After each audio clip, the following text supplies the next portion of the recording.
ನಮಸ್ಕಾರ.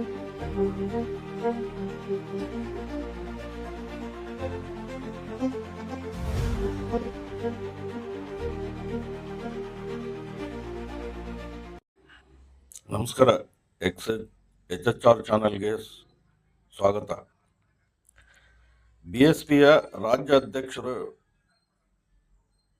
ಭೂಮಾನಂದ್ ಅವರ ನಿವಾಸಕ್ಕೆ ಭೇಟಿ ನೀಡಿ ಕುಟುಂಬ ಸದಸ್ಯರಿಗೆ ಧೈರ್ಯ ತುಂಬಿದರು. ಬಳಿಕ ಜಿಲ್ಲಾಧಿಕಾರಿಗಳು ಹಾಗೂ ಜಿಲ್ಲಾ ವರಿಷ್ಠ ಅಧಿಕಾರಿಗಳನ್ನು ಭೇಟಿ ಮಾಡಿ ಕೊಲೆ ಪ್ರಕರಣದ ಬಗ್ಗೆ ತನಿಖೆ ನಡೆಸಿ ಆರೋಪಿಗಳಿಗೆ ಕಠಿಣ ಶಿಕ್ಷೆ ಆಗುವಂತೆ ಬಲವಾದ ಚಾರ್ಜ್ ಶೀಟ್ ಸಲ್ಲಿಸುವಂತೆ ಒತ್ತಾಯಿಸಿದರು.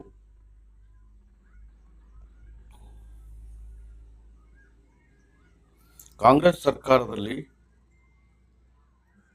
ಕೊಪ್ಪಳ,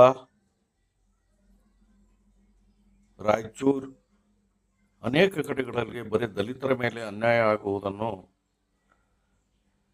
ಹಾಗೂ ಗೃಹ ಸಚಿವರು ಕೊಲೆಯಾದರೂ ಸಹ ಭೇಟಿ ನೀಡುವುದನ್ನು ಜನ ಮತ್ತು ಸಾರ್ವಜನಿಕರು ದಲಿತರ ಬಗ್ಗೆ ಸರ್ಕಾರ ಎಷ್ಟು ಕಾಳಜಿ ಇದೆ ಎಂದು ತಿಳಿಯಬಹುದು. ರಾಯಚೂರು ಜಿಲ್ಲೆ ದೇವದುರ್ಗ ಹಂದಿನಾಳು ತಾಲೂಕಿನ ಗ್ರಾಮಕ್ಕೆ BSP ಕಾರ್ಯಕರ್ತರು ಭೂಮಾನಂದ್ ಕೊಲೆ ಪ್ರಕರಣಕ್ಕೆ ಸಂಬಂಧಿಸಿದಂತೆ ಇಂದು ವಿವಿಧ ಮುಖಂಡರು ಹಾಗೂ ಅಧಿಕಾರಿಗಳನ್ನು ಗ್ರಾಮಕ್ಕೆ ಭೇಟಿ ನೀಡಿ ಮೃತರ ಕುಟುಂಬಕ್ಕೆ ಸಾಂತ್ವನ ಹೇಳಿದರು. ಬಳಿಕ ಜಿಲ್ಲಾಧಿಕಾರಿಗಳು ಹಾಗೂ ಜಿಲ್ಲಾ ಪೊಲೀಸ್ ವರಿಷ್ಠಾಧಿಕಾರಿಗಳನ್ನು ಭೇಟಿ ಮಾಡಿ ಈ ಕೊಲೆ ಪ್ರಕರಣದ ಕುರಿತು ಸಂಪೂರ್ಣ ಮತ್ತು ಗಂಭೀರ ತನಿಖೆ ನಡೆಸಿ ಆರೋಪಿಗಳಿಗೆ ವಿರುದ್ಧ ಬಲವಾದ ಚಾರ್ಜ್ ಶೀಟ್ ಸಲ್ಲಿಸುವಂತೆ, ಕಠಿಣ ಶಿಕ್ಷೆ ವಿಧಿಸುವಂತೆ ಒತ್ತಾಯಿಸಿದರು.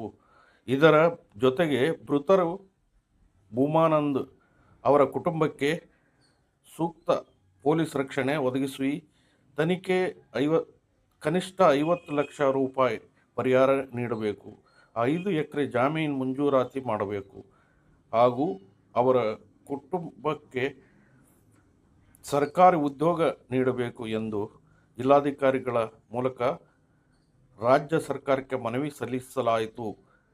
ನಂತರ ನಡೆದ ಪತ್ರಿಕಾಗೋಷ್ಠಿಯಲ್ಲಿ ಜಿಲ್ಲೆಯ BSP ಸಮುದಾಯದ ನಡುವೆ SC/ST ಸಮುದಾಯದ ನಡುವೆ ಶಾಂತಿ, ಸೌಹಾರ್ದತೆ ಮತ್ತು ಸೋದರತ್ವವನ್ನು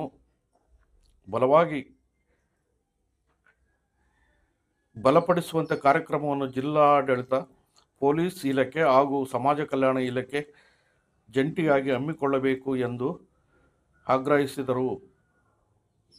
ಜೊತೆಗೆ ಸಂವಿಧಾನ ಮತ್ತು ಕಾನೂನುಗಳ ಬಗ್ಗೆ ಸಾರ್ವಜನಿಕರಲ್ಲಿ ಅರಿವು ಮೂಡಿಸುವ ಅಭಿಯಾನವನ್ನು ನಡೆಸಿ ಅಗತ್ಯವಿದೆ ಎಂದು ತಿಳಿಸಿದರು.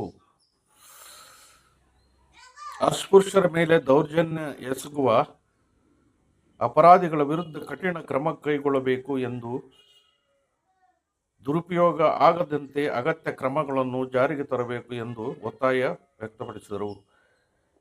ಈ ಬೆಳವಣಿಗೆ ಭೂಮಾನಂದ್ ಕೊಲೆ ಪ್ರಕರಣಕ್ಕೆ ಹೊಸ ತಿರುವು ನೀಡಿದ್ದು, ಸರ್ಕಾರ ಹಾಗೂ ಪೊಲೀಸ್ ಇಲಾಖೆ ಮುಂದಿನ ದಿನಗಳಲ್ಲಿ ಯಾವ ಕ್ರಮ ಕೈಗೊಳ್ಳಲಿದೆ ಎಂಬುದನ್ನು ಕಾದು ನೋಡಬೇಕು. ಇಂತಹ ನಿಖರ ಮತ್ತು ವಿಶ್ವಾಸಾರ್ಹ ಸುದ್ದಿಯನ್ನು HHR ಚಾನೆಲ್ ಅನ್ನು ಸಬ್ಸ್ಕ್ರೈಬ್ ಮಾಡಿ. ಧನ್ಯವಾದಗಳು.